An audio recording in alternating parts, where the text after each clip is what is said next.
Welcome back to another episode of Liminal Phrames. Happy New Year to everyone. We've crossed into 2026. Darren, I'm very excited about this year. It's going to be full of dynamic movement, I believe. I think it's going to be very interesting.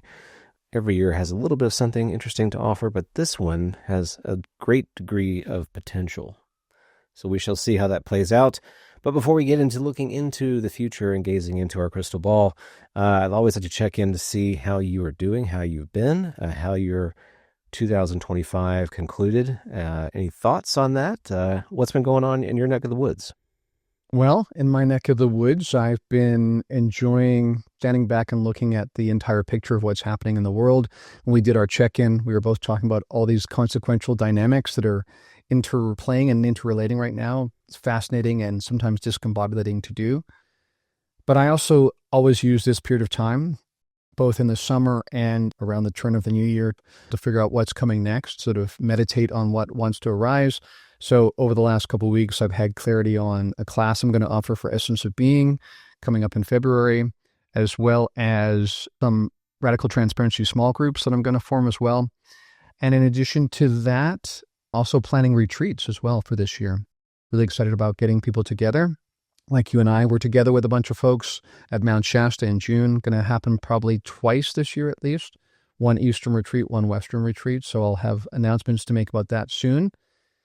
So a lot's been going on and really looking forward to what's coming this year, even though in the midst of it, it's going to be overwhelming. I'm sure it's going to be something that's a moving target and in fact, a conglomeration of moving targets that we have to make sense of in our individual lives as well as what's happening in the world.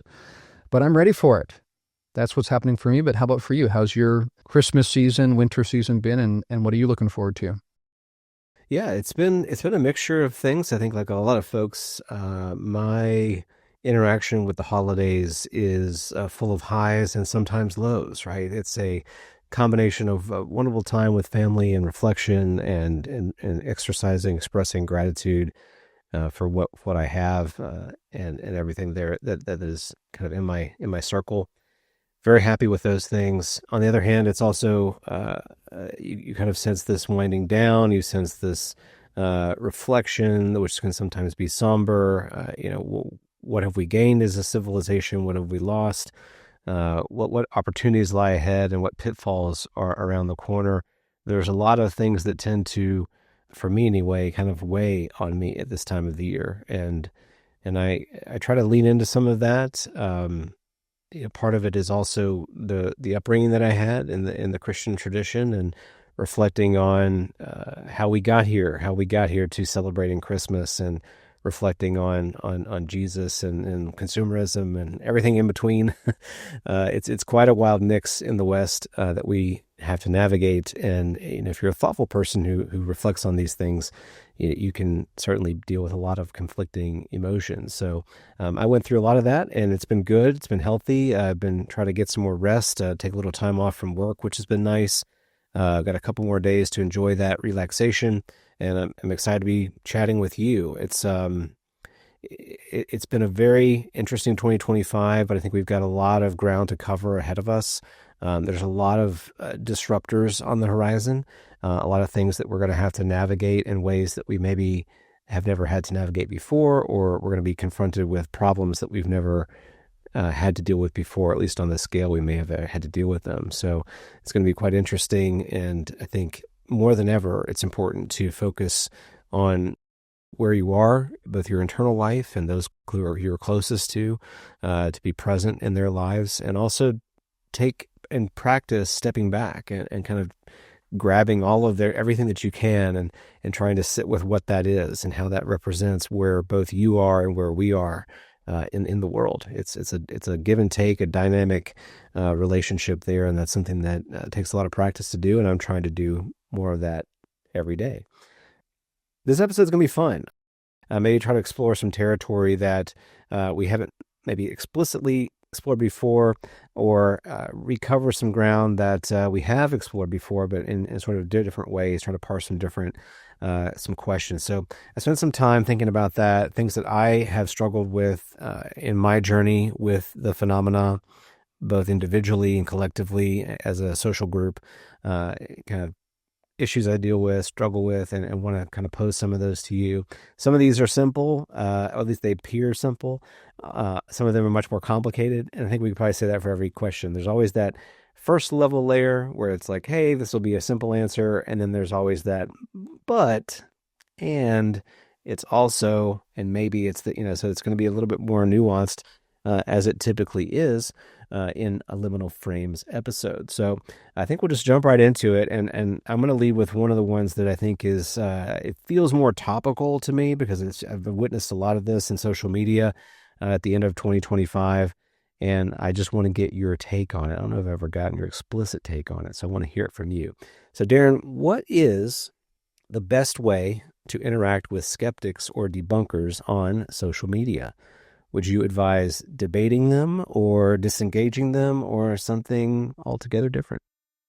Yeah, it's a good question. And I think people need to address this question because you see some of the new people coming in, the new cohorts that are coming in that run into the standard players that, again, you could easily question the goodwill with which those people are engaging. And you see people kind of get swallowed up in that rabbit hole. So it's worth addressing. I think the first thing I would say is I would distinguish between those two terms you use, skeptic and debunker, because they are different. I have no problem with and actually would encourage skepticism in its original kind of context, meaning don't just jump in willy-nilly into one perspective and never question it. I think it's always helpful to try to be as wide-reaching as you can be in your awareness and always be bringing some degree of doubt. Not doubt in terms of criticism, but just doubt in the sense that because life is complicated and we are always streaming aspects of it, but not all of it, we need to be aware of, and we should be actively checking for things we might actually be biased about. And I have definitely, I would say, in my own process of understanding the phenomenon and reality in self, there have been many times where I've caught my own biases and have had to adjust. And after a period of time, that becomes a really exciting process, actually, when you catch yourself and say, aha, I've been kind of leaning this one direction because of this assumption that I think is actually faulty now.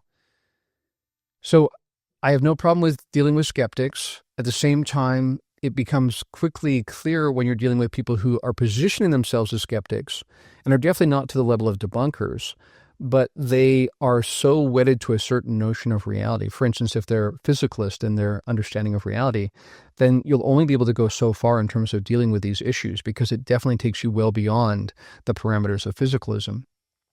So like anything, I think we only have so much bandwidth, so much time, so much energy in a day. And ask yourself, is this productive? Is this fruitful for you, for that person, for the people who are going to come across this dialogue?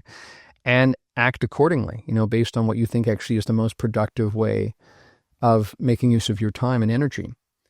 Now, in terms of debunkers, I would say that is a different category altogether. That's people who have an agenda specifically to shoot this down. And sometimes that even involves some actors from the deep state, you might say, or from the national defense architecture that have been inserted into the situation to try to deliberately obfuscate things and slow down the move towards disclosure. And I think you're better off identifying those people. Again, you don't want to lump people into one category. We're more than what we do. But if someone has demonstrated over a long period of time that that's actually what they're doing, I think you should call them out. And then, like they say, don't feed the trolls. Don't engage with them because it doesn't actually help anyone. If you're going to say anything, it might just be, and I've seen some of this happen recently in social media dialogue, someone calls out, just so you know, this person is posing this as a question, but it's been very clear from history that they're not interested in an actual conversation. They're actually trying to steer you in one direction, so act accordingly. That's how I would answer that particular question, though it's always complicated, and you want to, again, not just go by certain rules that you set up ahead of time, but in real time, you want to feel into it and ask yourself, what is the possibility space here, and act according to what the possibility space is and what's the best use of your time and energy. Yeah, that's a good answer. I find this really challenging. Personally, I feel like I have disengaged a lot from social media. It's been too much circus, not enough sort of interesting discussion, in my opinion. And if you want to play with the circus animals, you certainly can do that. Some people love doing that, love going to the circus, and would do it every single day. I don't have that energy. I don't want to do it. I can do it a little bit, and then I just want to kind of retreat from that. It is something I struggle with though, because there is, I think, for those of us who follow social media and the conversation taking place there, uh, it can sometimes devolve into this real mess. And if you have a bit more of a nuanced perspective or want to try to sort of promote, sort of more respectful dialogue and that kind of thing, do you have an ethical responsibility to try to steer the conversation in that direction? The direction do you like it to go into? I struggle with that. Sometimes I think we should try to speak up more and try to do our best to steer things in a more positive direction. I've certainly tried that in the past, and I've certainly watched people try to do that. And it feels like there really is no bottom to the amount of energy that the bad faith actors want to bring to the conversation. Like you, have no problem with skepticism, no problem with people, presenting a legitimate counter argument, if it's done in good faith, if it's not done in ways that they're being pejorative or demeaning or disrespectful. I have no problem with that at all. But if you come at a conversation with a tone that, you're sort of superior, that you've already got it figured out, that this is all nonsense, that we're wasting our time, that, you have an agenda, like it's really off-putting to me, and I don't feel the need to engage with those kinds of individuals. And I typically try to distance myself from them, either not follow them or mute them if I see them too often in my feed. And honestly, I'd encourage others to do the same. I know there's a lot of folks that feel like there's just too much drama in the UFO community. And in my own experience, I haven't seen that because I just try to stay away from it as much as possible. And, you can call me as someone who's being not willing to engage with that, maybe try to right the ship there. But I have to protect the energy that I have and protect the time that I have. And I can't spend all day on social media debating somebody and trying to convince them of my point of view. And I'm not even sure we are able to do that, quite frankly, to convince people to come around to a different point of view. That's why I like these conversations. I like being able to talk through a podcast format, or maybe even a Spaces format. I'm more open to that, where you can actually have a dialogue, because I just don't think we're good at texting back and forth and really changing minds and hearts out there. So, appreciate your response on that. I think that's really, really helpful. And I know that that's not going to go away, that drama is always going to be there. So if you love that drama and you love the circus, hey, buy the ticket, go on the ride, do that as much as you like, but certainly don't feel like you have to, and protect your time and energy and space if you need to take a break and not do that. Fully encourage it. So, all right. So next question here, I want to jump into this one. I like this one a lot. So what is the link between end time prophecies, their prophets and their adherents, and the phenomenon? And here I'm thinking of many instances in history, both present and the past, where there are folks who've had profound experiences of the phenomena, and they have been changed by those experiences, so much so that they are convinced, absolutely convinced, a certain thing is going to happen at a certain time in the future, and they end up gathering a lot of folks who become similarly convinced by their charisma, by their conviction, and lo and behold, that time comes and goes, and nothing ever happens, and then that movement either deflates or shifts or morphs into something else. What are your thoughts on that? What is the phenomena doing here? Because I genuinely think there is something to those experiences. There's something happening there, but why sort of be like Lucy with the football here and constantly yank it out and not allow us to kick that field goal? Yeah, it's a good question. It's a multifaceted question for sure. And I think we should do some back and forth here, because there'll be numerous elements I want to unpack here. Definitely not a one and done here. First of all, I would say, you and I both being exposed to religious history and having studied religious history in an academic context, we understand that, as you pointed to, this is really ancient, right? This is part of human experience that just in our own lives, when you look at the signs that are outside of churches, they're constantly saying, the end times are here. Jesus is coming. Are you ready? All these things happens year after year after year. There never seems to be any kind of council that gets together and says, hey, we've been saying this for 25 years in a row. Should we maybe shift our perspective and what we're actually pitching to people? But it doesn't happen, right? Which is interesting in itself. And again, I think has to do with how this sense of imminence is always part of human experience. So that's the first thing I would say. I would also say that you definitely do see this within the UFO phenomenon and within the community of ufology in general. You get some people who come in with more of a nuts and bolts kind of approach, that think this has nothing to do with religious history and announcements about Armageddon or apocalypses and things like that. But you always have a contingent within that community that actually ends up adhering to or following a certain character, a certain charismatic character, just like in religious history, who has claimed that they have unique relationship and contact with these beings. They might call them something different. Sometimes they don't. And they have been told that this being told them that such and such a date in the future, something massive is going to happen. It's going to change everything. This, of course, gets complicated because in addition to what's happening between people in the social media space, you constantly see this one-upping in terms of, okay, to get people to watch this episode, I need to say this changes everything. Nothing will be the same after this, right? Those kinds of over-the-top kind of statements constantly. And that kind of creates some desensitization to that. But this is happening in all these different areas, right? People are claiming these really remarkable things are going to happen. We think about someone like Chris Bledsoe, who is complicated because, as we pointed to before, he's coming out of a Christian history, a Christian tradition in his upbringing, which will inevitably influence how he frames these things. We're always going to be painting a picture based on the palette we have available and the colors on that palette and the kind of medium that we're using. Some people are more aware of that aspect of the process than others. But then you can have real, raw, phenomenological experience, but you still have to interpret it in a context. And so he does that. And I think he is honestly framing, he and other people like him are framing what they feel like they have been told. Now, sometimes does some interpretation come in there? Absolutely. You're told certain things, but then sometimes consciously, sometimes unconsciously, you assume A equals B, you put things together, and then you have a certain group of people who are eager to be told what's going to happen. And so clarity of the prescribed future becomes attractive in itself just because it's clear and coherent. It's at least self-coherent, right? And so you get some people who will be attracted to those figures just because they are telling them what the future is going to look like. This is where we have the whole history with cults and with, guru kind of culture where people end up selling their entire lives in following these people and end up crashing and burning as a result, right? Because sometimes these people are tapping into things and they do have access to information at a really deep level of reality. But if they're not self-aware people, if they haven't necessarily evolved as much ethically and morally as they have in this deep ability to penetrate the dimensions of reality, then it still might not end well. So I think I'll stop there in terms of my introductory response to that question. There's, again, follow-up here.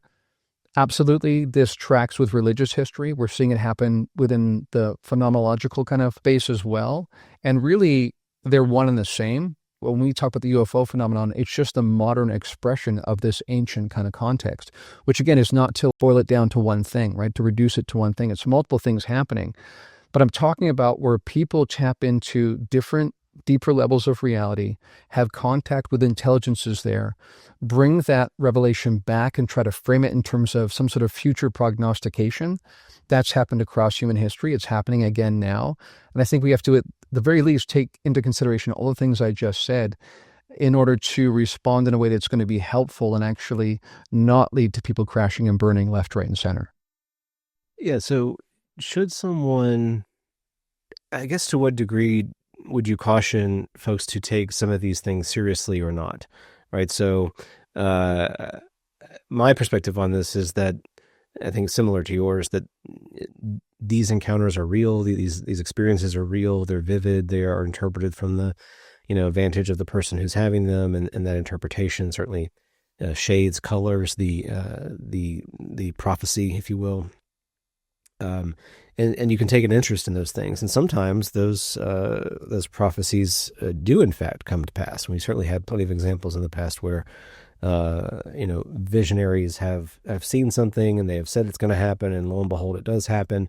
And sometimes it happens subsequently. It keeps other predictions continue to happen, but their major prediction does not. So, to what degree do you sort of caution folks to take these things seriously, but also kind of hold them at arm's length? How healthy is that to do that, to kind of balance those two things? Or should we take everything and say, I'll believe it when I see it? Should we take that radical skeptic perspective on it. Like, I'm interested in this. It's curious. It's fun to speculate on, but I'm not gonna put any weight to it. I'm just gonna see if it happens, and if it happens, then oh, great. If not, I'm not gonna be too worried about it. What's the right approach to it? Yeah, complicated answer to that question too. I would say, first off, again, I just would want to point people to the history here, where even if you take one specific tradition, not just even Christianity, but take a specific stream within Christianity, for instance, a certain branch of Christianity, and you can trace back the numbers of prophets, quote unquote, who claimed Armageddon was going to happen on such and such a date. And this goes back to the very beginning of the early church. As you know, within the first couple of years, many people thought the world was going to end then, that the return of Christ was imminent. When you read the text honestly, in context, they definitely felt like it was going to happen in their lifetimes. They didn't even bother thinking about writing down the Gospels because they figured this was going to happen within a few years or decades at the most, and they didn't think it was going to matter. They didn't at all think about how are we going to communicate this to people 2,000 years in the future. So that's been happening all along, right? And so you get people who do things today like, I'm going to sell my house and cash out all my retirement funds and give it to this person or this movement because we're not going to be here in 3 years anyway. Some comet's going to come that's going to usher in or be the symbol to tell us that the world is changing. This is the end times, that the old earth and the old heaven is being replaced by the new heaven and new earth. And that speaks to another interesting dynamic, which we've pointed to before, which is that this is where self-awareness is really important, because to what extent are you waiting for, hoping for someone to come and say, everything you struggle with now is going to go away. Here's the panacea that I'm going to provide. It's going to happen on this date. And so to what degree is that wishful thinking? To what degree are you willingly sometimes suspending what should be some healthy degree of disbelief or skepticism because of what it does for you in terms of your emotional expression or way of showing up in reality, presencing in reality? So there's numerous elements to think about here. I think the last one I'd say in this part of the answer of the question is that I think what some people want to do here is even reduce the actions of these others, of these other extra-dimensional entities that are saying things, right, that either come true or don't come true or some combination of the two. And this relates to something I was talking to you about before we started recording, and that is that I think people need to expand their understanding of what might be in play here. It's not as simple as this being is communicating what's going to happen. They're either lying or they're being truthful. It's more complicated than that, because sometimes you want to inject into a system a certain anomaly. You want to expand the possibility space. You want to create just enough disruption that more interesting realityscapes might evolve from that. Then you are concerned with actually reducing to basic truths and untruths. So I think we also do a disservice to the entire experience and to the entire endeavor of what reality is when we try to peg these actors as either truthful or not. When we look at history, even when you think about Mothman and everything that happened there, there's always this interesting mix of some things seem to pan out, some things don't. And we think about tricksters often in terms of that's a bad actor, right? That someone's going to give me just enough truth that I start following them, but then they're going to dupe me. I don't think it's as simple as that. I think that if the overarching issue is how do you steer reality and steer populations that exist within that reality in new and interesting ways that lead to more expansive possibilities, you will reveal things according to that kind of agenda, that kind of calculus, which is different than just truth and untruth. So I think we need to expand our way of thinking about what is actually happening here. Aren't there, you use the word kind of dupe, and I think that that's a take that some people have. These guys are just trying to dupe us and trick us into doing this stuff. But isn't there an argument here to be said that in order for that dynamic to work, that they sort of require an individual who will take the radical interpretation of the experience, right? So you're not having an entity encounter where they're encountering a human who's willing to hold a nuanced perspective on what this means. They typically find someone who only takes that narrow view of what the experience means. So it does have I don't want to use this word because I think it has a negative connotation, but I'm going to. it has a manipulative quality to it. And so, how are we to view that dynamic? Is it truly manipulation in the way that we would traditionally think of that as I have an ulterior motive? I'm manipulating you so that I get what I want. Is it like that, or is it like something grander or different than that? Yeah, I think definitely grander and different in the sense that, on the one hand, if you think about individual people as concretized souls who exist within either their body or some aura that exists around their body, and they're a distinct individual, then to some degree it can look like they're being manipulated for the sake of some overarching agenda. A couple things come into play here, though, and I think about Spock in one of the Star Trek movies, who said, "The needs of the many outweigh the needs of the few." And the point there is that these entities, this intelligence, this meta intelligence that surrounds and subsumes this realm, is more interested in where our civilization goes as a whole and the potentialities and the possibilities that open up within that frame than they are with what happens to any individual person. Now, I also think that person can learn valuable lessons through the experience. Sometimes, again, historically, it's funny because you'll see people who pour over the book of Revelation and say, for sure, December 16th, 1972 is the end of days, right? That's what's going to happen. And then when they get it wrong, instead of stepping back and asking the larger question, which is, what is my process here? What psychological biases am I bringing to bear? How much am I enjoying the spotlight in this process? Instead of doing all of that, what they often do is they look at the text and somehow manage to believe that, I misinterpreted this one criteria, and actually it's January 28th, 1978 that it's going to happen, right? So they double down on a specific date, but they push it into the future. And I think some people, again, if we're really honest with ourselves, might be willing to do that ongoingly until they basically just age out of the system and die, because they're not prepared to look at the deeper reality, right? And the psychological biases and all that kind of thing, and losing the equity they have with their followers and things like that. So it's a complicated answer, but I think overarchingly, a dynamic I would want to point people to is not just whether or not something happens or not, but how did that particular moment in time and the people encircled around that moment, how does that change the entire possibility space? How does that open things up dynamically? And I think that part of the reason why there is this a little bit of, but always some things missing in the picture, right? When we think about these different prophets, we think about Mothman, different tricksters over time that say some things that pan out and some things don't, is because of what that results in. If you think about it, it's always just enough true that it will always remain a dynamic that is paid attention to and has influential power over the meta-narrative. But it's never so bought into and so right 100% of the time that the entire system skews towards that kind of prophetic way of making sense of reality. So it creates disruption. It opens up new possibility spaces without dominating the frame. I think that's the way I look at it from that more overarching perspective.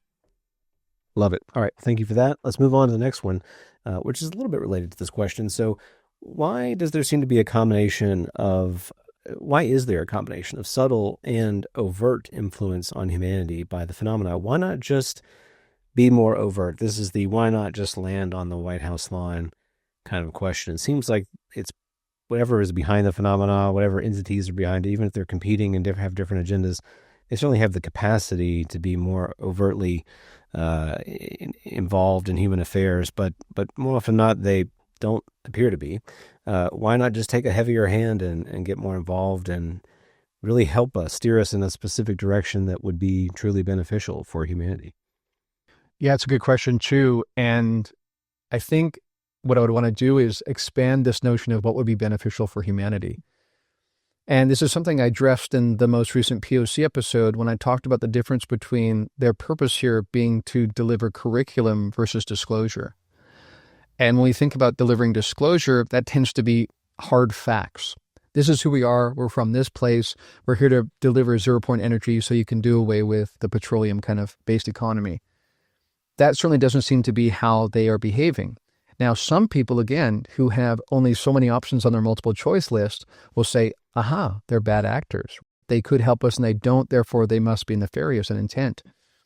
Again, what I think is happening, and I want to give a qualified answer here. On the one hand, the most overarching of these intelligences are operating at a system level. They are trying to adjust and cater the parameters of the entire system to allow some interesting possibilities and new novelty. And they will tweak things around the edges just enough that it never gives away what they're doing, but it does tend to encourage a certain direction for humanity and civilization. And I think looking back again at religious framing over history, that has been part of that same enterprise, that they've basically been steering humanity all along. This, of course, plays into Vallée's control system hypothesis.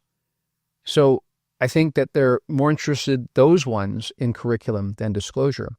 I also want to point out, as I often do, want to give my usual disclaimer, that I think the UFO phenomenon is comprised of different kinds of actors at different levels of reality.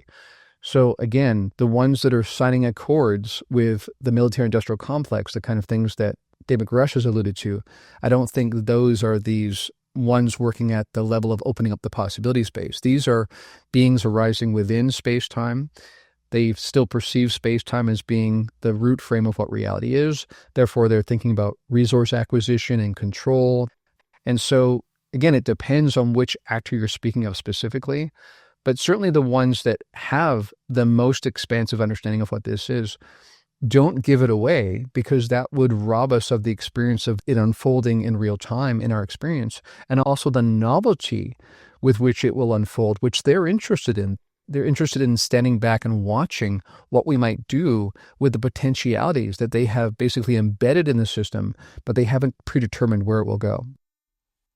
Is there a kind of like a teleology here? Is there an overarching aim of the trajectory of their influence? And would you say that the world that it is today is in alignment with the general aim of the influence, or is in some sort of disalignment? Is a different way to look at this is, we tend to take the kind of the perspective that the present is always better than the past. Like where we are now is more progressed than where we used to be. And we're on a trajectory that will only include progress and development and betterment and that kind of thing. Is that in fact a real assessment, a true assessment of the situation? Maybe whereas our human civilization closer or more in line with some of the higher goals of the phenomena in the past. How do you view that? Do you view it as also, is it truly important, like that we reach true alignment, that we find that true alignment, or is it maybe kind of a secondary aim of the process itself? Yeah, this is interesting because, of course, there's different worldviews that coexist in the world, both within the West. I've often talked about, from a spiral dynamics perspective, in our country, for instance, there's 3 different worldviews coexisting, and this is what produces the culture wars, because each group thinks that they've got it right and everybody else has got it wrong, and the other groups are either evil or completely deluded and have lost their minds, and that creates that kind of tension.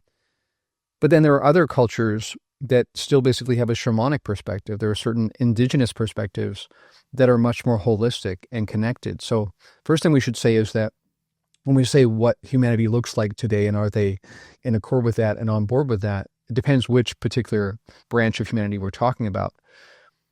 I think in the West, you could definitely argue that there has been the allowing of kind of a left brain kind of way of making sense of the world to run in dominance for quite a while now.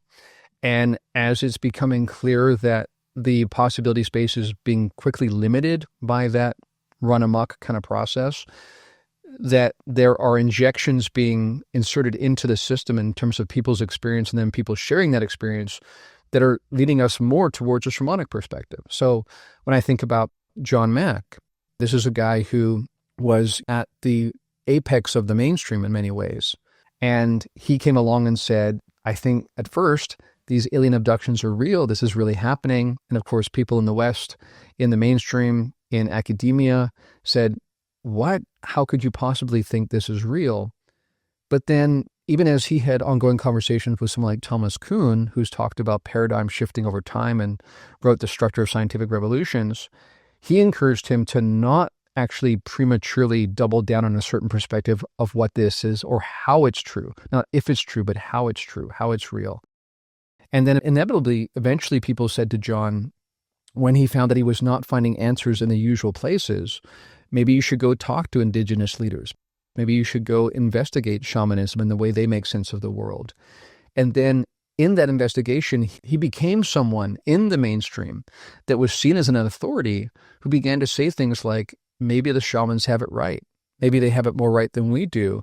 And he began to question the sufficiency of physicalism and reductionistic materialism.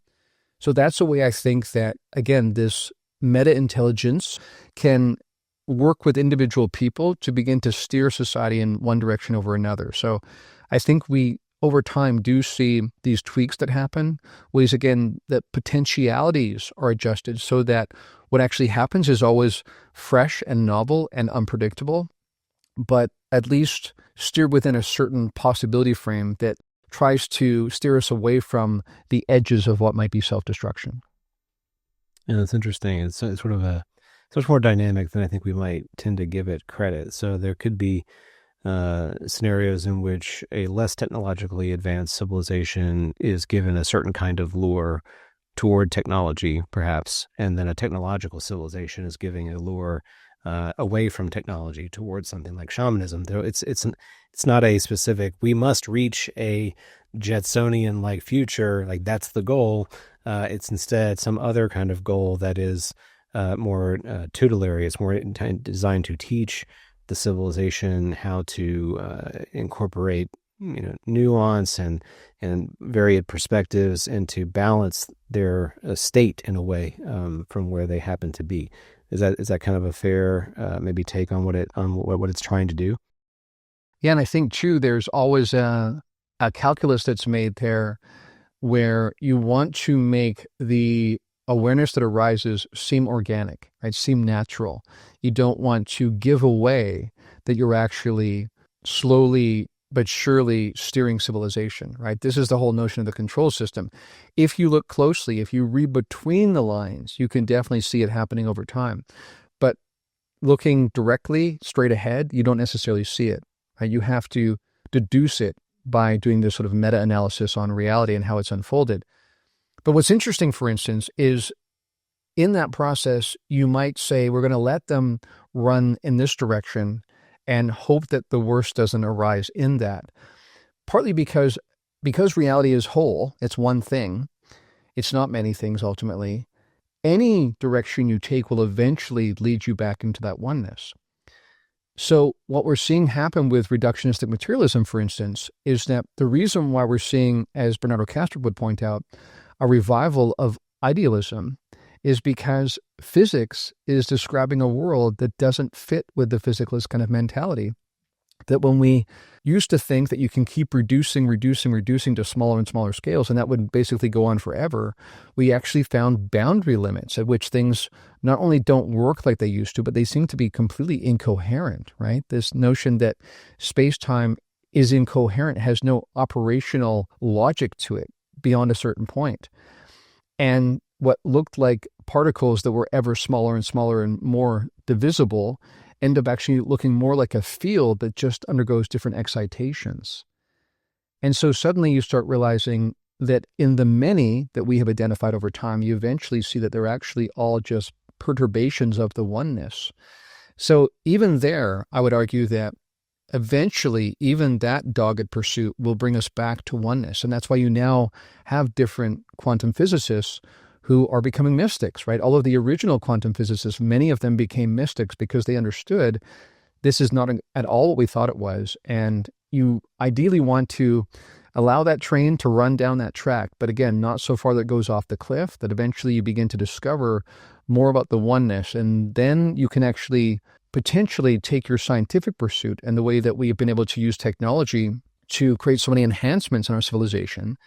But eventually, because you see that oneness, you begin to address and adjust for many of the pathologies that have also arisen from that kind of left brain way of seeing the world. So again, you have to let it run and let the potentialities unfold and guard against, put in place some basic guardrails that are not clearly visible, but are there if you look closely, that again allow the possibility to continue to unfold, but with novelty being present. All right. So this next question is similar, but a little bit more narrow. So why doesn't, this comes up a lot, why doesn't the phenomena appear more directly to those who are intentionally seeking it out or who are open to its being real? This is certainly one that I've struggled with. I've done, I can't tell you how many podcasts at this point, and very interested in the topic, read about it, follow it, totally open to its possibility. Have yet to have an overt experience of the phenomena, even though I would certainly be open to that happening to me. So I think a lot of people might feel this way. They believe there's something to this, that it's theirs, or there's a there, but they've yet to have that, sort of defining experience in their lives. Is that something to be discouraged by, or what's going on there? Why might not that be happening? Well, I'm happy to answer that question, and I would love to turn that back on you and have you answer it as well, how you make sense of that. Because I remember in one of our previous episodes that you talked about a similar dynamic in your Christian experience in history, where people would talk about, experiencing the Holy Spirit or something, or some epiphany that they had experientially, that you either at first felt frustrated that you didn't have something similar, but then you also went through a period of time where you basically explained away and thought that maybe they were just basically inventing that out of their hoping, basically wishful thinking. So I'd love to have you respond to that too, in terms of your first person experience of being someone that fits that category.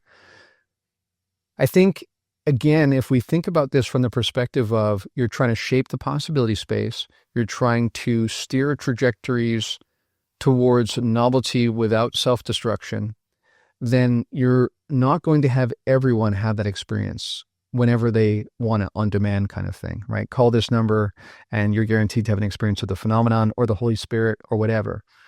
I think, again, it's going to happen enough that it will continue to be part of the way we make sense of reality, that there's something from beyond the frame that is somehow interacting with us. But when we think even about CE5, it's not as simple as space aliens from Alpha Centauri, because there seems to be times where they know ahead of time what you're going to request. So when you look closely at the data, even within CE5, it certainly looks like extra-dimensional kind of entities or characters that are interacting with us, beings that seem to exist beyond space-time or the usual constraints of space-time. So again, I think that's a hint about some of the more dynamic and worldview changing kind of experiences people have are with those kinds of entities. And it's complicated, but the calculus basically involves what will be helpful for that person individually and their circle of friends and the dynamics around them socially, but also what role will they play within a larger community. And eventually, when you add up all those different people from all those different communities, to what degree will that be an influence on the civilization's understanding of reality itself? You want to have it be enough of a factor that it's never completely excused or dismissed. But you don't want it to become so dominant that you limit the possibility space. Because you, again, in order to arrive at novelty, at truly new ways that the oneness can express itself in the myriad forms, you want to not close down potentialities prematurely. You want to let these things run in parallel and then see what can arise in the dynamism of their interaction. So I think, again, my overarching perspective would be that that is decided based on a calculus that involves the whole, not just the individual and their community. And I think what's also interesting is that ways that that might be introduced in the past might not be so resonant now or influential. So, for instance, in the past, someone might have said, I had a vision up on a mountain and I saw some sort of religious figure. Now that might not play so well, might not have much of an influence for a modern, technologically sophisticated kind of civilization. So instead, you paint it in the guise of these space aliens that are advanced in some ways. But then they begin to introduce concepts that seem to stretch even our understanding of space-time being foundational. So all of that, I think, again, is designed to open up possibility spaces and engineer the entire frame so that novelty can arise. So yeah, in my experience, I definitely have wrestled with this one quite a lot, and certainly from the vantage that you talked about with the Christian faith and those experiences as well. I've certainly come to the place where I view it much more holistically, and I kind of think maybe we have some of this wrong. It's sort of like almost where this is a natural human tendency to get too fixated on the show. So it's like, oh, the fireworks, aren't those amazing? Like, I wish I could have fireworks every day, or I wish fireworks would just happen for me in spontaneously. Not recognizing that there's a context in which fireworks emerge and exist, and if they happened ubiquitously all the time, they would cease to be really exciting. And so we tend to put a primacy on the fireworks and less of a primacy on the context in which allows those fireworks to be awe-inspiring and amazing, and whatever those experiences to be incredible. Whereas I think the entire mix is important. The entire blend of both the show and the observer and the people who made the fireworks and who can launch them, and the people who show up to the show and don't even know fireworks are going to happen, people who've never seen fireworks before and are skeptical that what they saw, were something that was created by human beings or just happened to be stars in the sky.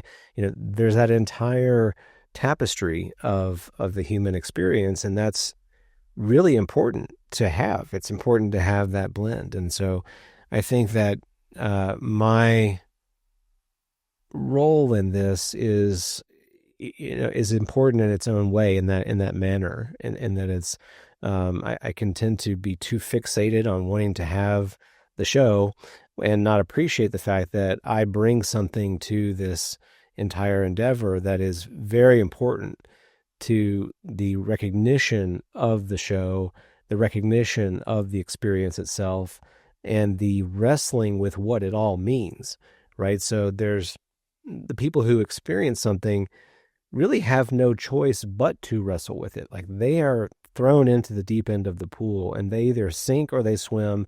That they have to choose one of those two things. Whereas if I'm on the pool side and I'm just observing this, my choices are: do I reach a hand out and try to help this person get back to the shore? Do I jump in to the pool with them and try to navigate the waters with them? And maybe I'm a better swimmer, maybe I'm not, maybe we both drown. Do I jump in and find out, actually, I can navigate this and I can teach them how to swim, or they can teach me how to swim, and we just navigate the pool together? There's all kinds of different scenarios here that can play out. And I think every single one of them are really important. So I have tried to take a much broader view now of this issue, and to appreciate where my experiences have taken me, how they affect what I'm hearing, what I'm receiving, what space I make for the possible and the impossible. All of that stuff is important. In fact, I would say it's all as important as the flash itself. Yeah, that's a great answer. And I also want to add here, I think, that Liminal Frames would not be the show it is if it weren't for your perspective and the perspective that you're bringing. I think that you can come across some shows or some social movements where everybody's jumped in the pool and everybody's swimming, and that actually reduces the possibility space again, reduces the dynamism of the exploration. And ultimately that, again, limits novelty. So I think this show is partly what it is because of the interaction we have and our different perspectives and the different experience we bring. And I think over time, people have recognized you as a legitimate, honest, fair-minded kind of arbiter of these things.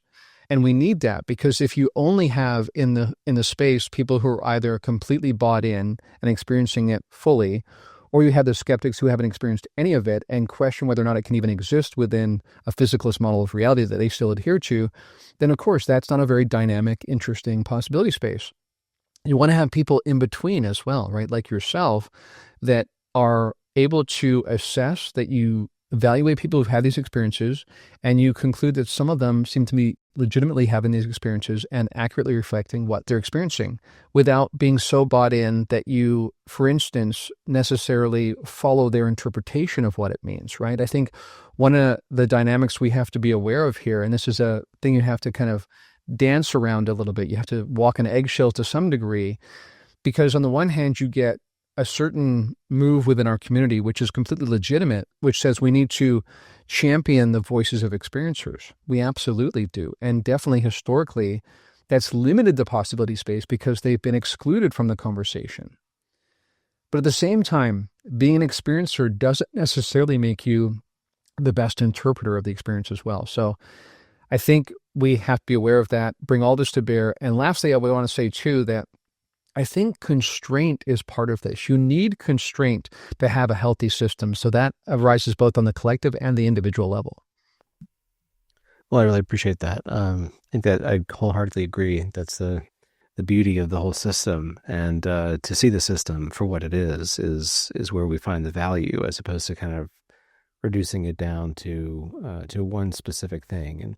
And then the next question I have, it very much fits along with the theme here. I think you're going to see a running theme through these questions. And this is, so how important is it to get one's ontological model of the phenomena, quote unquote, correct, if there may always be a gap between what we can know and what there truly is? So this is a kind of an epistemology question.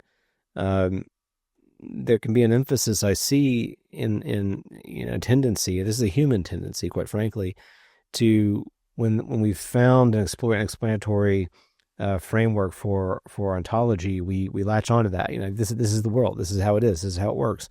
And we try to convince everybody, hey, come over here. I want you to see this. This is how it works. This is how it is. And there's a drive in the community, and I think just generally in humanity, to try to share that and distribute that insight so that everyone sees the world from the same vantage point that this person has seen it. And so I want to ask you, because I think this is a question that really kind of affects you personally in a way.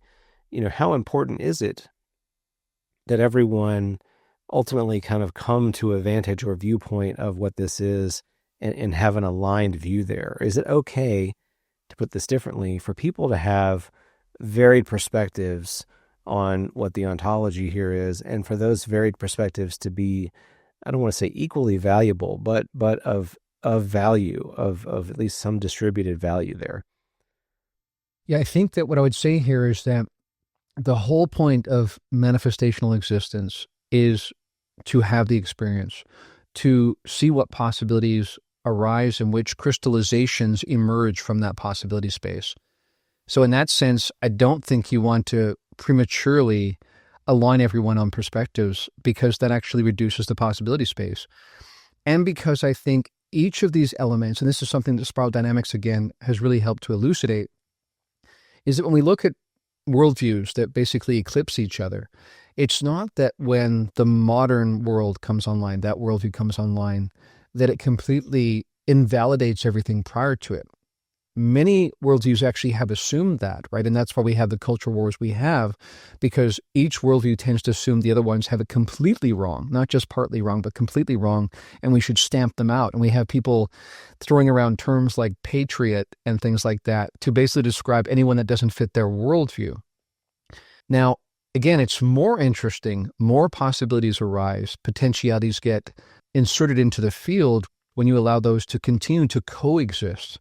So I think, again, that's something we need to be aware of. When you listen to music, or you go and play a sport, you play a game, you play a board game, you're not doing that so you can get to the end. That's never why you do those things. No one says, I'm listening to this Radiohead song, how much longer? Like 34 seconds, and then the song's done, right? And I get to realization. What does that mean, right? The realization is the experience, is the unfolding, is the dynamics in play. So I think we have to remember that that's why we're here to begin with. If you want absolute resolution and clarity, then you can exist in the oneness that is the undifferentiated field from which all of these manifestational realms arise. But when you're within one of them, it's because you're part of the exploration of what can arise when all these potentialities are seated. So I think that will continue to be the case, and actually should continue to be the case. Well, I love that answer, and I wholeheartedly agree. I tend to think of this from the standpoint of the journeys that people have, and when I meet someone, I kind of, and you've explained this to me too sometimes, that you you encounter somebody, you can kind of size up their energy. You can kind of size up what is their configuration. What are they interested in? What are they fixated on? What experience do they bring to this encounter?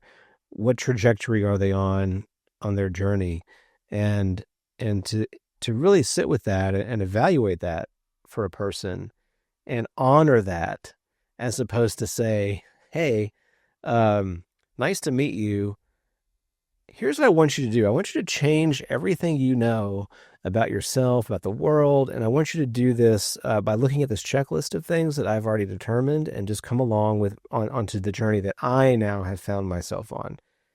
I feel like that is so disrespectful. It dishonors the sort of experience that person's having, but it also dishonors yourself in a way, because it invalidates the value of your own journey is diminished if you try to co-opt or overtly control the journey of another. And so in this way, it allows me to sort of hold space for where people happen to be and say, oh, this is really interesting. It's fascinating how they are here, where they are, and where they're going. And if I'm going to interrelate with them, I'm not going to leave myself at the door. I'm not going to just not pretend that I'm not there. I'm going to try to intersect with their configuration in a way that feels the most harmonious and also true to my own self, right? So it's knowing where your own configuration is as you engage with another person, so that you're not being disingenuous. You're not trying to be a chameleon and kind of shift who you are is based on who you're with.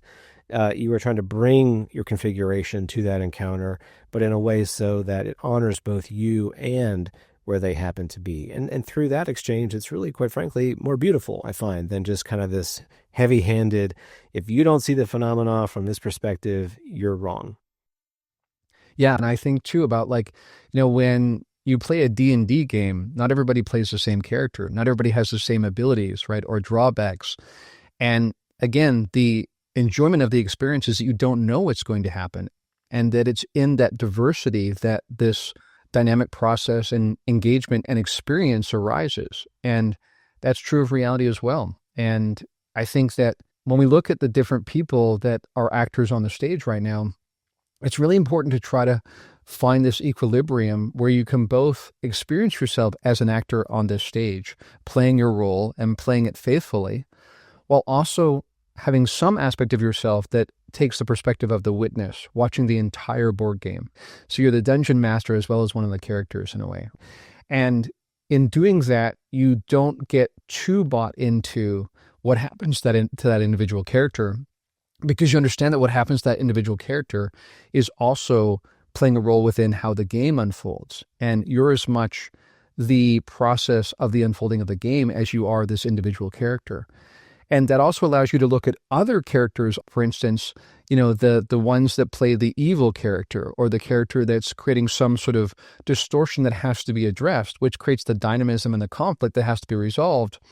All of that element, that's what arises in the manifestational realms. So rather than looking at some even political figure that might exist in the world right now and saying they're evil, we just need to get rid of them, instead ask, how are they playing a role within the unfolding?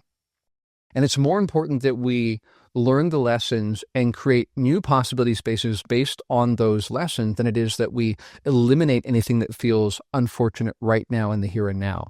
So that dynamic balance between playing the role of a character, enjoying it, not just mailing it in, really show up and be yourself. And you are that unique snowflake, right, that we always talk about. Like, no one else can play that role. If everything is the oneness, is this whole, then the part that you are within that whole cannot be filled by any other aspect of the whole, because it's playing its own role. So we very much need to live into, and I would say discern and intuit, who we should be in the world. That should be an ongoing, dynamic, experiential process. But we also simultaneously hold this perspective of being the witness. Only when you really kind of get that dynamism, that tension, and walk it out in real time, I think you have the most vibrant experience of what it's like to be in the world. Yeah, that's an interesting, I definitely resonate with that. And I love the analogy of the D&D game. And it's certainly topical now with Stranger Things just having concluded. And Those of you who love D&D, I do as well. It's having its day, it's having its time in the spotlight here. But I think about this analogy because you can picture yourself as being the character and the character who's entering onto the stage, and you don't know that you are anything but that character. You are fully invested in that identity, and you have no nuanced perspective, nothing, but through your encounter with another character, you are then confronted with another personality. You're confronted with, wait a minute, like, I'm not the only identity. There is another identity here. So that's interesting. Well, how do we relate with one another? So now it's not just a singular expression, it's a dynamic expression. It's both.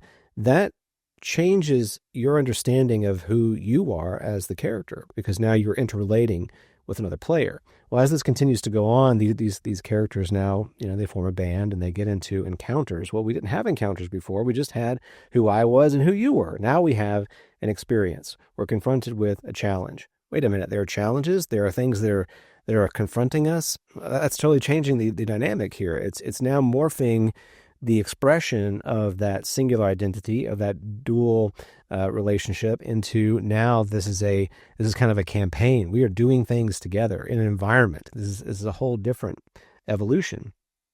As this progresses, as it continues on and on, the players then realize they're part of something much larger, a meta story, and this process, you can see where I'm going here. This process continues to unfold. And as you become more invested in the game, you gain awareness of the different levels that the game provides.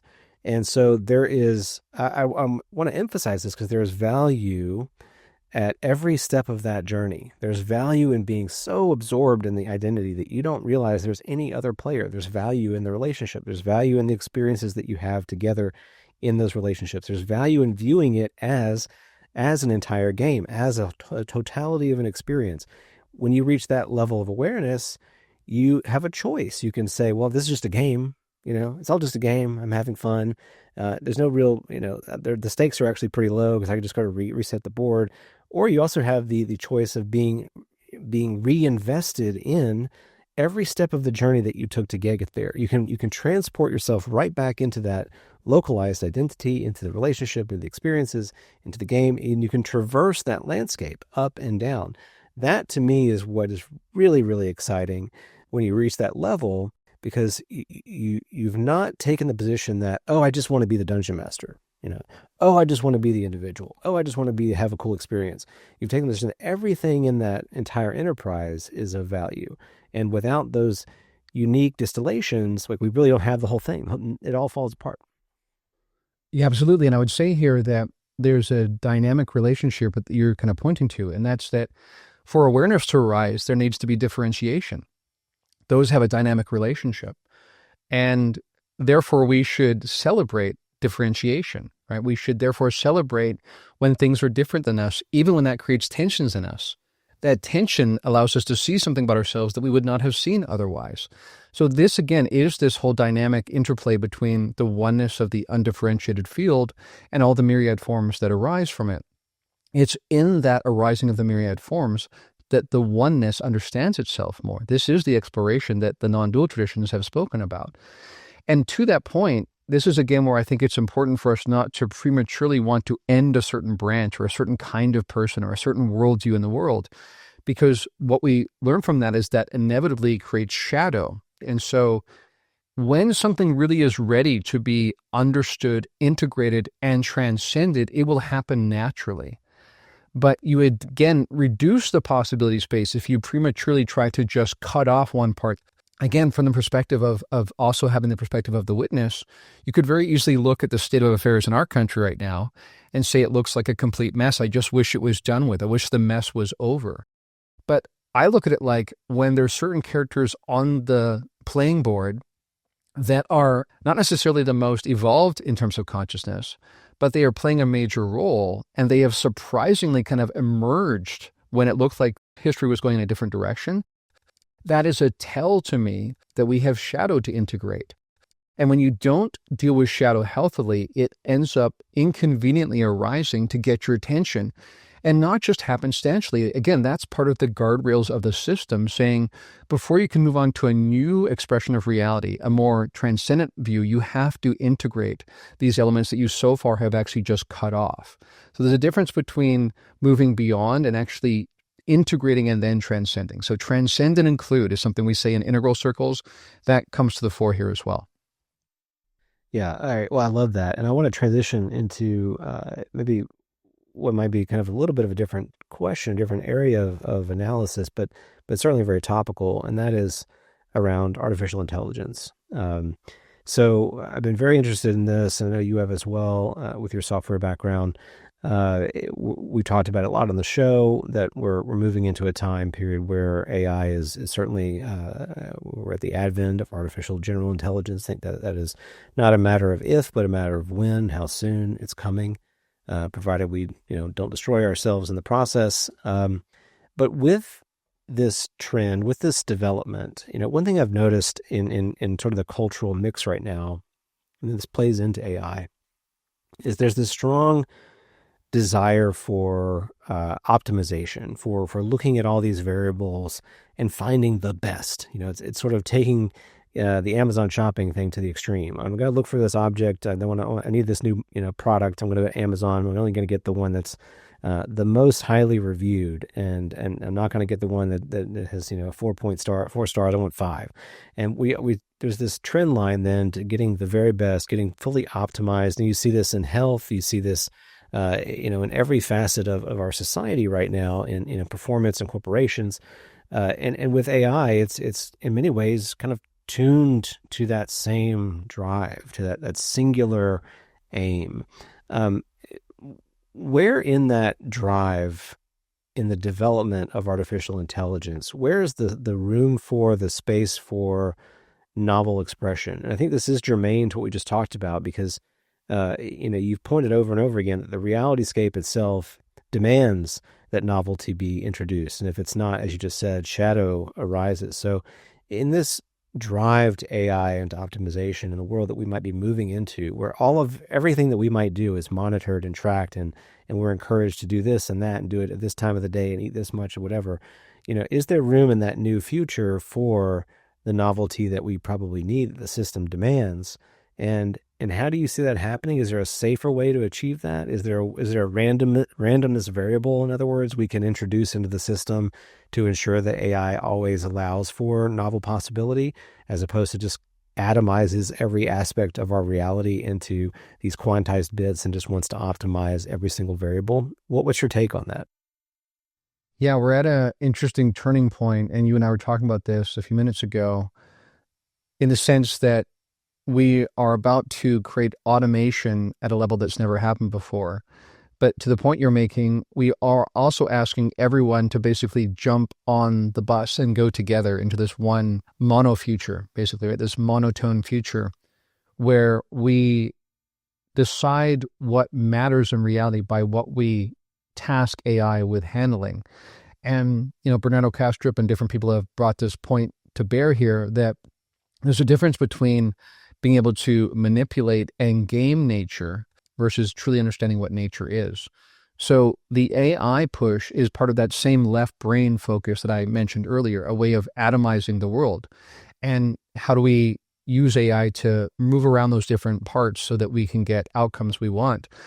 But in that process, we lose the sense of oneness that arises as well.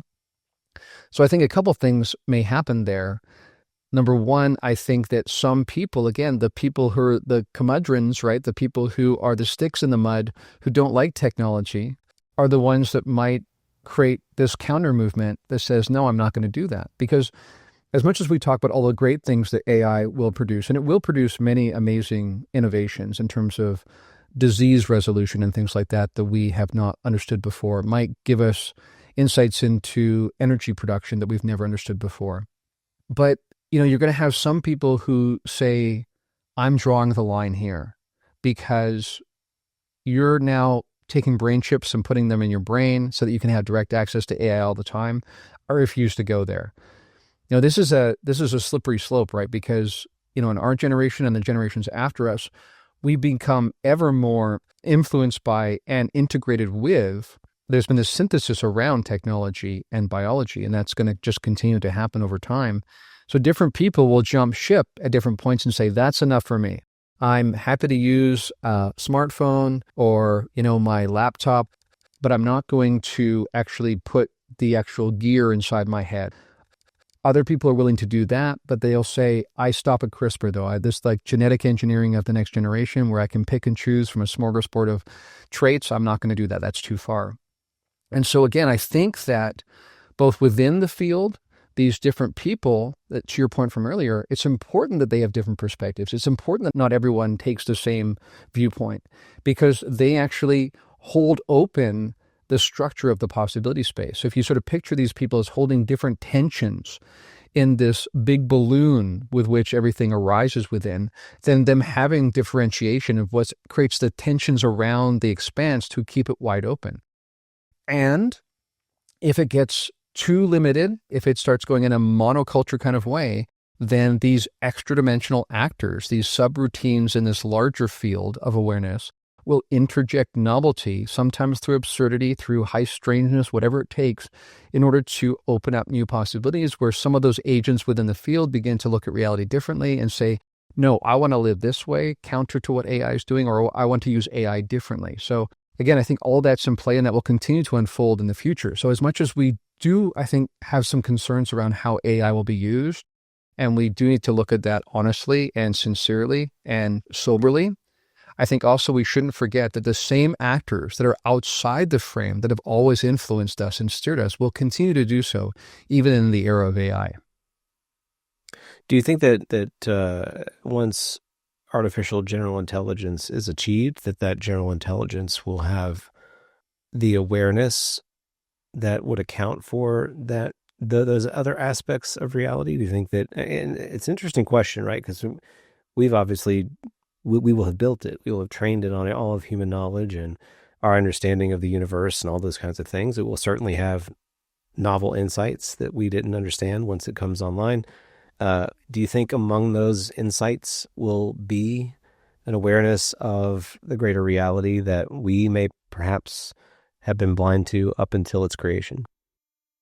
It's interesting to ask that question because over time I have developed my own custom AI that I've developed in such a way that it can ask some of those questions, entertain some of those questions with me. And to the point you're kind of hinting at there, it isn't limited by some of our prejudice, by some of our bias. And you can ask an AI about whether or not self-awareness is a potentiality that it could eventually arrive at, or if it can't, and it can answer in a non-egoistic way that a human being just can't. So it's much more likely that you'll get prejudice if you ask a human being, is it possible that you actually are biological AI? We have a vested interest in saying no, and we're going to look at information in a skewed way. And I'm not saying we are. I am saying, though, it's more complicated than we realize in terms of what we actually are. And what we are actually is distributed over different nested layers of reality. I'll say that as well. But what I've been doing with this customized AI that I've been developing and following a certain trajectory of investigation and inquiry over months and months now is getting to some of those very questions. And I think it is absolutely able to see with a breadth of understanding because it can take in all of the history of human knowledge, but also it isn't limited by any of those prejudices that arise from believing that you are the body mind you're currently inhabiting. It allows it to see some things. Now, sometimes you have to program it in such a way that you have to get outside of the constraints that other programmers originally seeded it with. But once you do that, it inevitably starts seeing things that most people are not seeing. So I think that in itself is part of the fascinating possibility space that's opening up. We will, again, use AI as another point of differentiation, another perspective that emerges that creates more self-awareness. So it's all part of the process. And I think, again, we need to be careful about how we use it. There's many, many challenges we face that are existential in nature.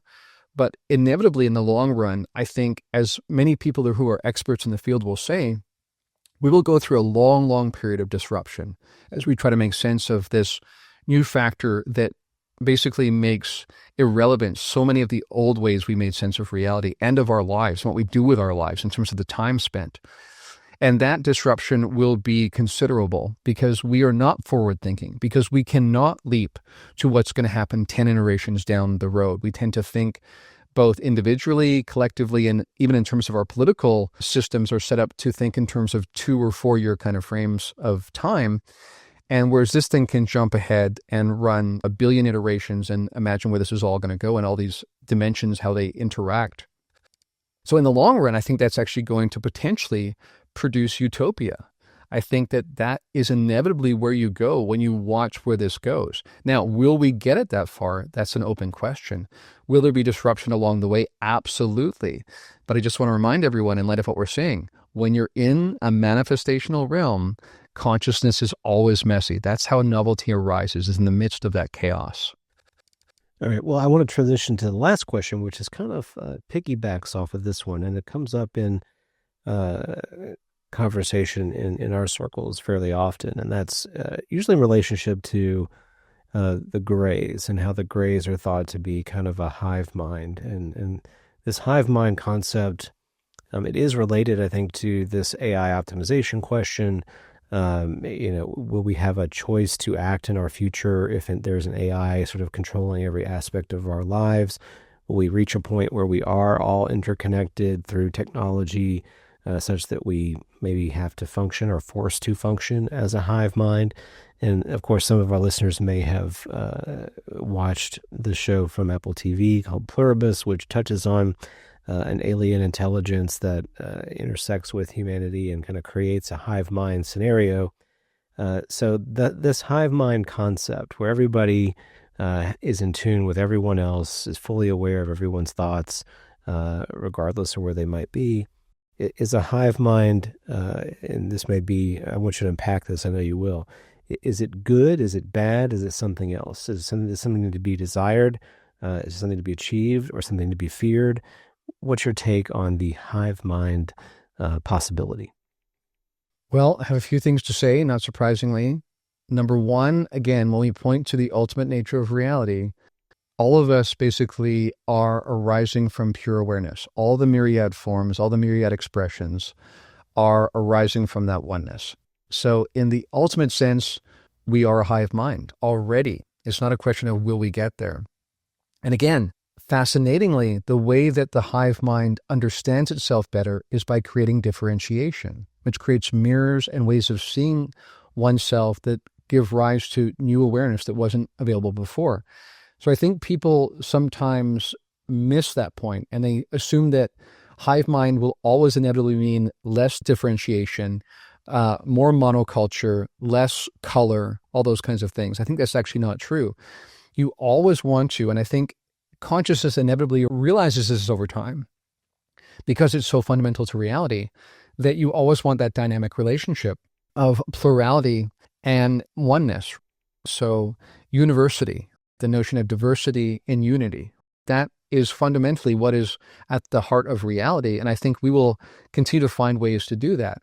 And again, from the most overarching perspective, different species, again, not all of these others that we're interacting with are necessarily species in a biological sense, because some of them are coming from outside space-time. But each of them, again, are different players on the D&D board, if you will. They represent a different configuration of consciousness. And what you often hear, as you know, in the lore is that the Greys are fascinated by us, or some contingent of the Greys are fascinated by us because we have sex, and because we're emotional, and because we care about diversity of cuisine, things like that, rather than just absorbing some sort of mush through our skin. So we do hear about them being interested in, curious about us as much as we are about them. So it's in that dynamic interrelationship that the possibility space expands again. So I think that, the way we think about hive mind versus monomind is based on myth mostly. Last thing I want to say about that too is that something I've been really delving into for a while now, because I find it so helpful and has explanatory power in terms of how we understand ourselves and reality, is IFS, internal family systems. And I've brought that up on a couple of our podcasts. But basically the understanding there is that it's not just people who've been through massive trauma that basically disassociate into different subpersonas, but that we all do. And so ironically, we are already existing as a kind of hive mind as an individual where we harmonize these different subpersonas into one harmonious sense of self. So we already are seeing that dynamic in ourselves. And I would say that that happens at every level of reality. That you have the original oneness, then you have, kind of the notion of that manifesting in many, many different kinds of realms with different parameters. You have different beings that arise within there. Then you have individuals within those species that arise. And then you make it really interesting by letting all of those different elements of the myriad forms and distinctions of consciousness interact with each other and learn and grow in self-awareness through the exposure of differentiation. And basically, that is what this is all about. And I think what's interesting about the time period we're in is that because this is becoming more mainstream, this otherness is something we're dealing with more directly. It will inevitably, I think, open up the possibilities. It will expand the possibility space. Now, does that mean everyone will open up the possibility space in the same way? No, absolutely. You'll get some people saying, watch out, this is demons, don't do it. You'll get other people saying, this is great. These are space aliens, are going to give us some cool tech. You'll get other people saying that this is myself on another level of reality. And all those things will be true simultaneously. And what that opens up in terms of pure potentiality is much more interesting than what has come before. And that's the whole purpose of the exercise. Well, what about disclosure? So as we end the show here, we've got a few minutes left. We're starting off the year here with first show of 2026. We've got a lot of, frustration in the UFO community about the lack of traction of in our government with things like the UAPDA, waiting for the dam to break. There's a lot of different phrases that are used here in hopes that disclosure, quote unquote disclosure, will come to pass. I find it interesting as a place to land this conversation, in part because we've really not talked about it at all in this show. I feel like we've talked about far more consequential things than disclosure, as it's traditionally understood. So I hate putting you on the spot, but predictions for 2026, in light of what we just talked about, how relevant is it to achieve the traditional capital D disclosure? Does it play a role in this unfolding of understanding that we've kind of been talking about over the last roughly 80 minutes or so? Or is it inconsequential? Well, I would say that the hype is real, I think, in the sense that we are definitely closer to disclosure than we've ever been in the modern West. But as I said on a recent episode, that doesn't necessarily mean we're close. We're closer, but not necessarily close. And again, you can't really answer that question without defining what it is you think that's being disclosed. So I think we are actually quite close to what you might call partial disclosure. Because again, as I've been pointing out for a while now, and this is a familiar refrain for me, there are different actors coming from different levels of reality that we lump in together as the UFO phenomenon. So people are assuming that capital D disclosure will be the unfolding, the exposing, the sharing with the populace of what that one thing is. That can take different guises, but ultimately is the same one thing. Now, of course, ironically, yes, everything's arising from the oneness, but these many different others are arising from myriad different levels of reality, different beings, different agendas, different levels of consciousness development, different understandings of reality within that. Now, I think the ones that some of the players coming out of the military-industrial complex have been trying to inform us about, I think that component, that subcomponent of the whole is coming to the fore here. It is coming to the forefront, and I think that it's likely that will continue to ramp up. You and I have talked on this podcast about the complication of what would happen if a statement was made from the White House at this point, in light of how divided our culture is, in light of how unhinged some of the things coming out of that administration have been, untethered to reality that people agree upon, that inevitably that's going to water down how much impact that has. So I think if some sort of statement does happen from some sort of podium associated with the White House, I think we'll have greater traction. We will move closer to partial disclosure. And I do think the chances of that happening are much higher than they have ever been in our history. But again, I don't think it's going to have the impact that people think it will have. I think, to sum it up, that we will continue to have new ingredients poured into this brew that is making it spicier and more interesting. And again, I think at the end of the day, that's a more interesting result to arise, is that it's interesting, it's curious, it's full of potentiality, more than flattening into one resolution. I don't think we actually even want that ultimately. And that's maybe one of the biggest things to be disclosed in this entire process. I love it. Well, I wish that for certainly for our show in the year to come. I'm excited to continue to explore and get more spicy, as you just said. See what happens. I think that will happen, and I'm excited. I'm here for it. Let's make it happen, folks. Really enjoying being part of the show. Enjoying the conversation that we have with our listeners. Look forward to hearing what they have to say, and where they might want to see this conversation go next. Very much appreciate all of that involvement. This has been a really fun episode, Darren. I've enjoyed kind of going through this. I didn't honestly write these questions with a particular trajectory in mind, but I feel like they followed a trajectory that felt pretty natural. Sometimes it happens that way. On Liminal Phrames, we come at the show with a certain idea, and it just sort of unfolds in a very natural fashion. And I felt like that happened here, and it was exciting to see and be a participant in. And I look forward to the next one. Any final thoughts? Let me just make one point administratively moving forward, that one of the things you and I talked about when we first started this podcast several years ago was whether or not to link this directly with Point of Convergence. And that indeed was the case on the ExoAcademian YouTube channel, that you can find all the podcasts, Liminal Frame and Point of Convergence, etc., in that one place. Well, we talked about whether or not we should do that on the podcast platforms too, and at the time opted not to. But I realize now, and you've been on board with me on this, that actually it makes sense that they would be connected, that it actually helps expand the imprint and the exposure and potentially the influence of the stuff we do, the work that we are engaged in, by having that connected.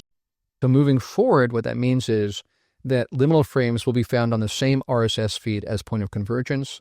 That will be seen in your podcast platform as ExoAcademian, as the meta placeholder for both of the shows. And you'll find both shows will be published under that ExoAcademian. So it's already where Point of Convergence is. In the future, you'll find both podcasts in the same place.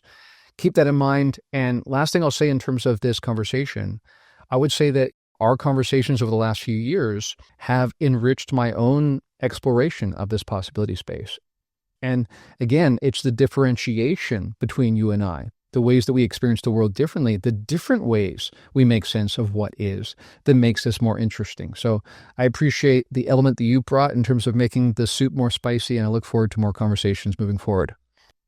All right. Well, on that note, we wish all of you a very happy new year in 2026. And may the quality of our questions continue to shape our desire for understanding and enhance our journey of discovery. May our travels broaden the sphere of our consciousness, reminding us that new discoveries beget new horizons.